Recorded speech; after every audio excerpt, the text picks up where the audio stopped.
Hello, and welcome back to another episode of Fun with Lincoln Zephyrs. I'm your host, Mr. Roussel.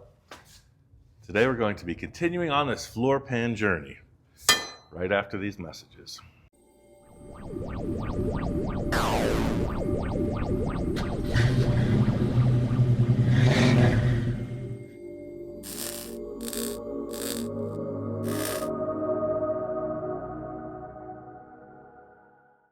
So check this out, what we got accomplished in our last to-do. Got these two halves set in place, mirror images of each other. 18 gauge sheet. Now we're going to create a drive shaft tunnel. I mentioned numerous times that this car was going to be low. So right now there's weight on the car. So you can see drawing a line from here to there, this differential can rise up about 6 inches more. So the drive shaft tunnel being at this height is suitable, but the drive shaft's going to hit this. So we're going to have to come up with something after, once we get some more structure put in here. So what I'm going to work on now is from here forward, joining the two. I got the rest of this panel. We're going to keep it all reasonably heavy, 18 gauge right through. Fortunately, we're using this 4-foot by 8-foot sheet to the max. I'll show you what we got here. We're able to get both floor halves done, and then we have this left over. So coincidentally, it's about 49 inches from the drive shaft hoop to that rear brace. So we're 1 inch off, no sweat, we got plenty.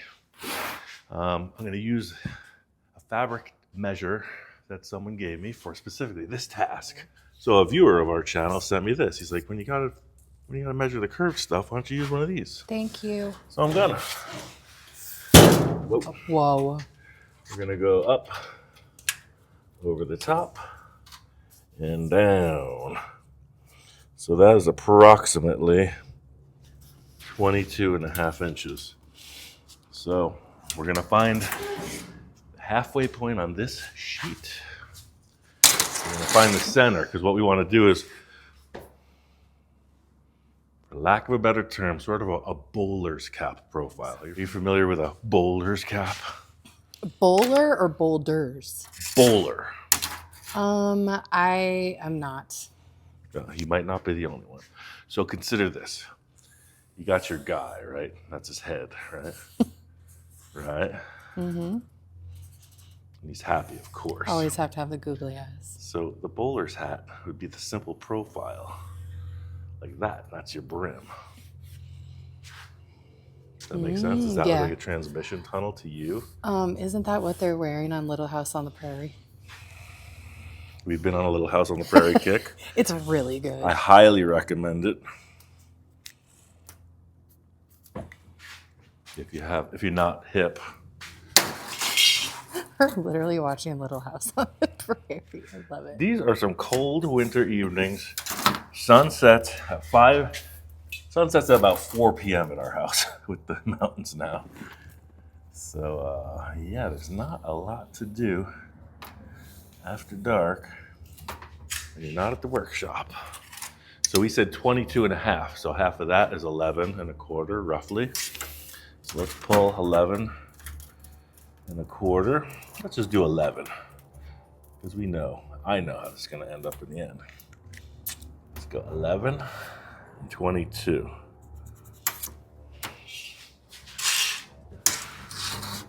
There's a lot of activity at the spaceport today. Here, we're spacing around out there. So this is a concern already, because I know that the back of this car has a really wide opening as it's getting near the rear seat. So let me check this out. I'm going to make a paper template of this.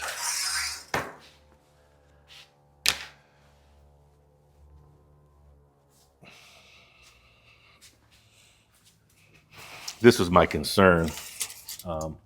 See how this sheet metal here tapers? See, it's like a little triangle that's open. It's wider here. So our full width we need to cross over is about a foot.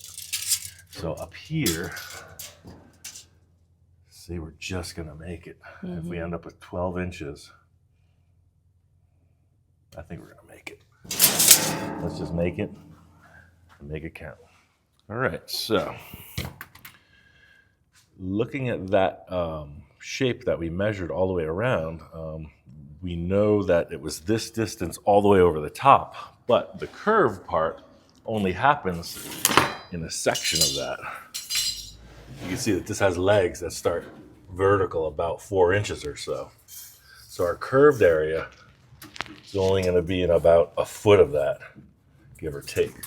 So now let's measure a foot. Okay, so we had these marked out for our ultimate width. So what I'm describing is this area in our specs, in our rough layout here. So we do have a reasonably large flange to hit that floor, so that's cool. That was my concern. So now we want a foot where the radius happens. So we're gonna go 12, and we're centered on the 6. 12 and 0. All right, now this is the interesting part. We're gonna put this in a slip roller. Now I'm doing this specifically for the fella that mentioned the way I should wear my Sharpie marker. Thank you. We got your email today. I'm gonna take your advice because nobody really wants to listen to this. I mean, there's a certain attitude. He mentioned to wear my Sharpie like that. You could actually hang the Sharpie off of your microphone, Chris. Let's not get carried away. Old dog, new tricks. Let's not push it. Maybe tomorrow. Right now, my head is all about this. Sharpie. It's right in your collar. Check. Let's put this in a slip roll, shall we? First, I'm going to open this up. And look at that. We did a little maintenance. Working great. Good job. You know, a little WD-40 once in a while, every decade or so to help out. Just going to open this up so we can put that in without even putting any pressure on it. So just pushing this in, I can feel that side is looser, see? Tighten this up just a wee bit till it feels like the same amount of pressure.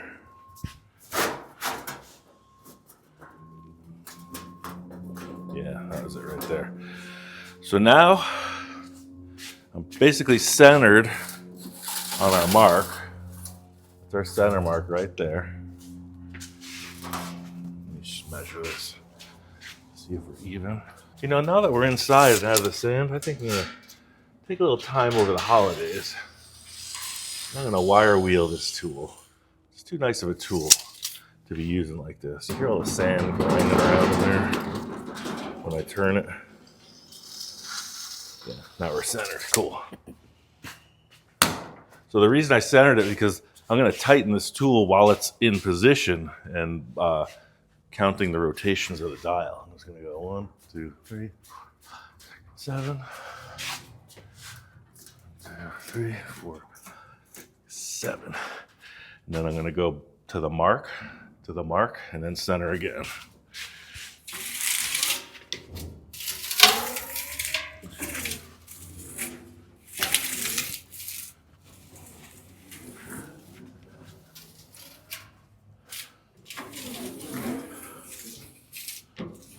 Center.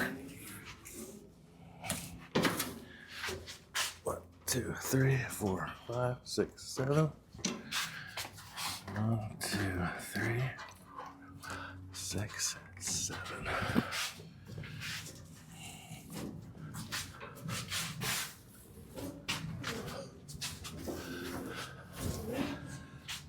All right, starting to get a curve. Back to center. So 7 was a pretty hard grab now that we're starting to put a lot of pressure in it. So I'm going to go 2, 3, 4. This is very similar to what we're doing with the ring roller. This is the slip roller. Ring roller, slip roller. Remember how we were making the arches in these and we would count the number of twists? Mm-hmm. Similar.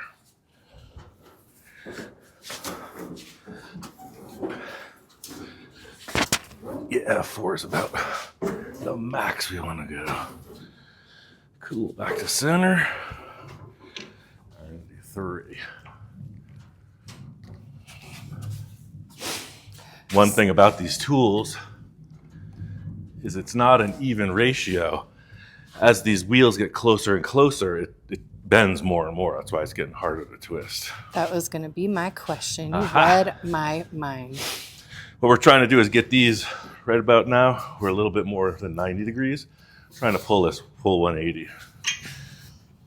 See how hard it is now? Mm-hmm. It's really putting the pressure in it. We might be there.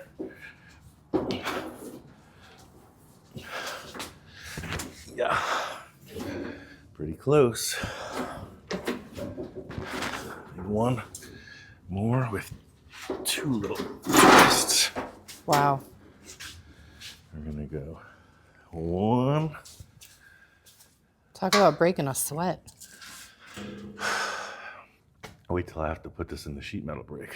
I did something a little bit crooked, a little backwards. We might stop right here. I got to get this in the sheet metal brake to bend it. And right now, it's not going to go. I have to open a little bit and come back to this task.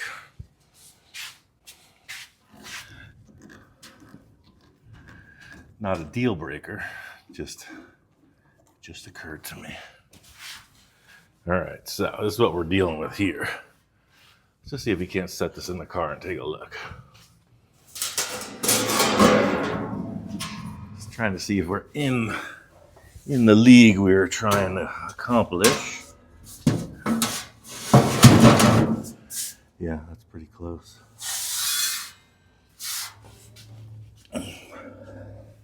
So you're trying to match the curve to that front curve.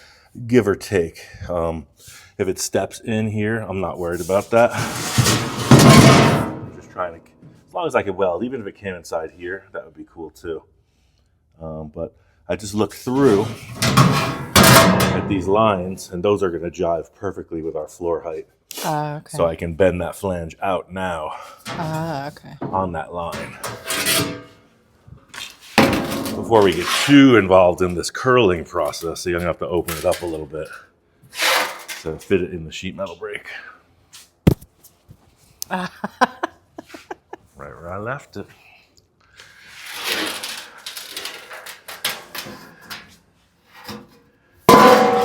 So we got, that's the floor height. We got,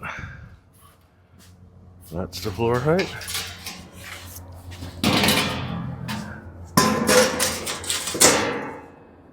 Number 3. 4 times gives us a floor. Mm-hmm.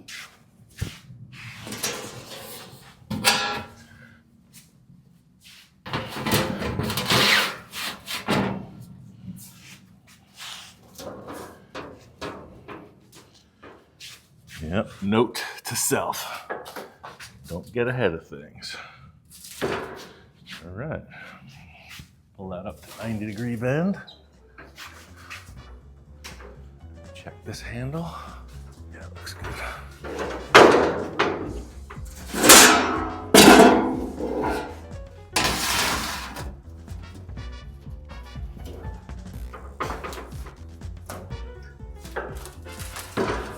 90. Starting to look like a hat to you? Yes, it is. Looking a little bit like the Flying Nun at the moment, but it's going to close up.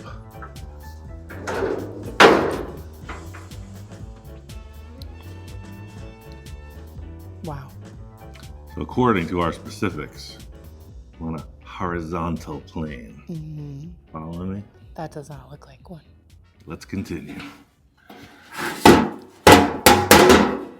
Oh, I think I understand why you had to do the bend, the brake first. Yeah, it's going to get in the way, so you wouldn't be able to push in. And I didn't know that you could open up the machine like that. Hmm? I didn't know you could open it up like that to put it in there.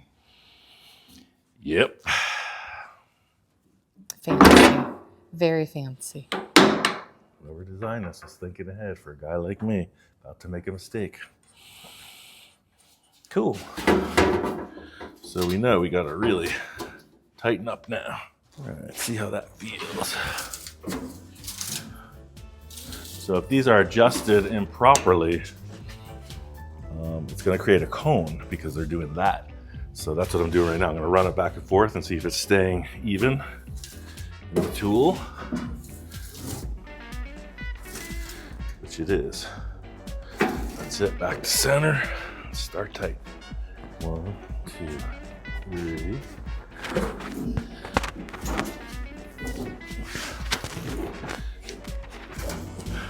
Here we are.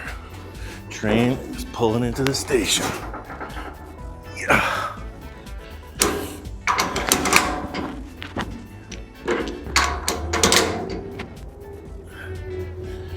Yes, indeed. There it is.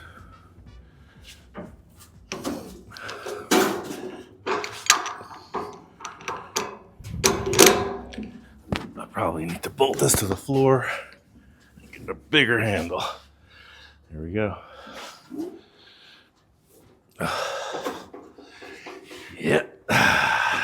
It's upper arm, upper body day. Feel good.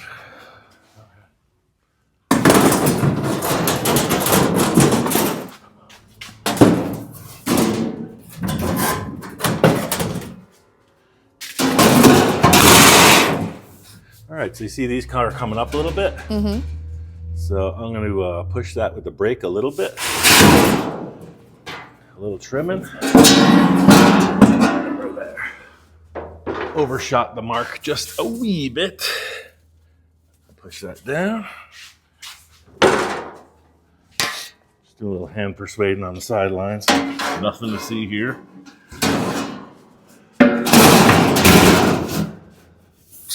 Cool. That looks nice. Yeah, I like that.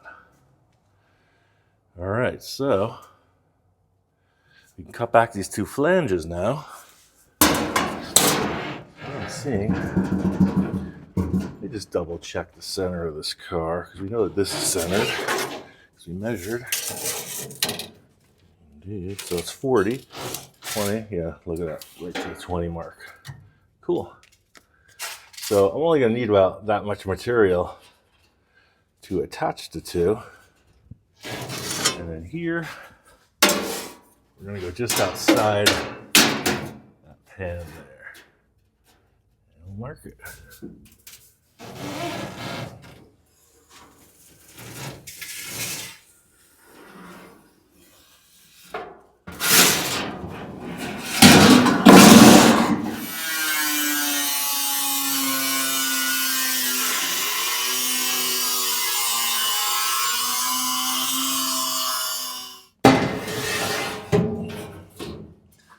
Have this centered here.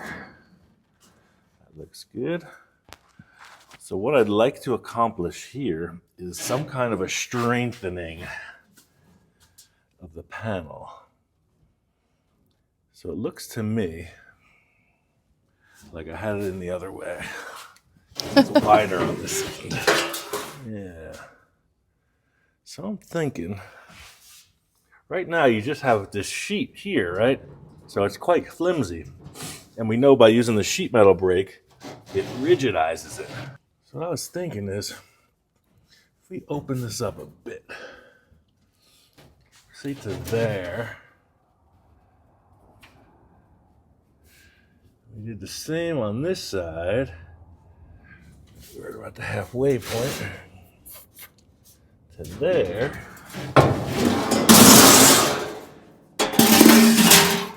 We came in here, and then we came in here, and we put this in a brake and bent it up.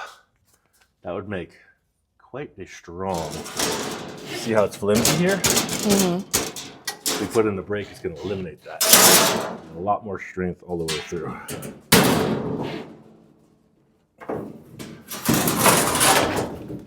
Is that necessary? Probably not, but it's going to be a lot easier to clamp it together and weld it. instead of having this wavy sheet. So let's do that. Hold up to 90 degrees. You don't want no floppy ends. Everything in place. Probably gonna trim off this tall piece standing up, but for now, I'm gonna mock up.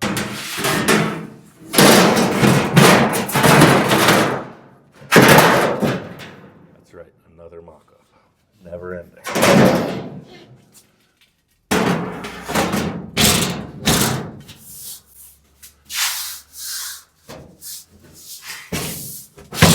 Bada bing.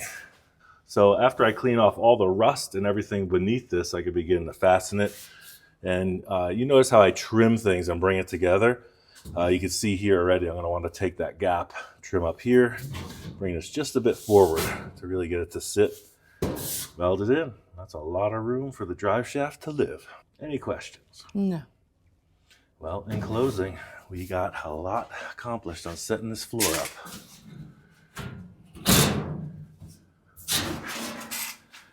One piece at a time. See you on the next episode.